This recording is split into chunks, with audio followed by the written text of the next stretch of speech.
Hello दोस्तों, नमस्कार। स्वागत करते हैं बिट्टू ऑफिशियल यूपी 33 चैनल पर। अर्चना यादव 555 दोनों चैनल का सपोर्ट कीजिए। आज सुनाऊंगी पति पत्नी का हंसी मजाक गीत।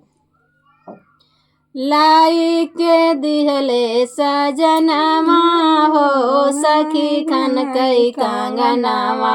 लाई के दिहले सजनमा हो सखी खन कई कांगनामा। जब जब बाहरी आंगनामा हो सखी खन कई कांगनामा। जब जब बाहरी आंगनामा हो सखी खन कई कांगनामा। कंगना का देखी जेठानी जरी गईली। कंगना का देखी जेठानी जरी गईली।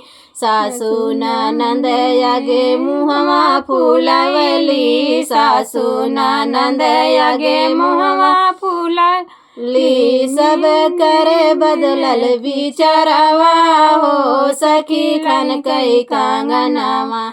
सब करे बदलल बिचारवा हो सखी खन कई कांगनामा। लाई के दिहले सजनामा हो सखी खन कई कांगनामा।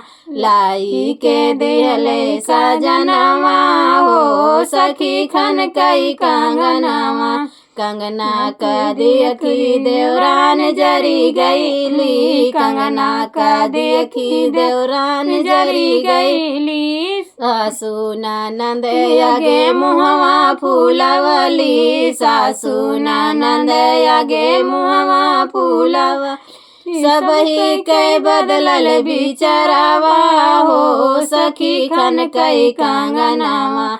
सबही के बदलल बिचारवा हो सखी खन कई कांगनामा। जब जब बाहरी आंगनामा हो सखी खन कई कांगनामा।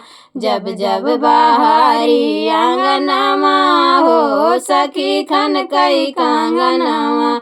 लाई के दिहले सजनामा हो सखी खन कई कांगनामा। कंगना का देखी ननद जरी गईली। कंगना का देखी ननद जरी गई। माई बहिन आगे मुहवा फूलवली। माई बहिन आगे मुहवा फूलवली। सबही के बदलल बिचारवा हो सखी खन कई कांगनामा।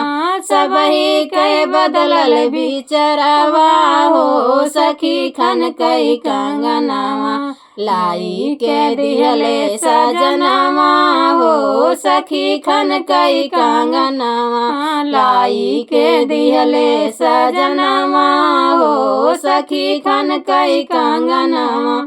जब जब बाहरी आंगनामा हो सखी खन कई कांगनामा।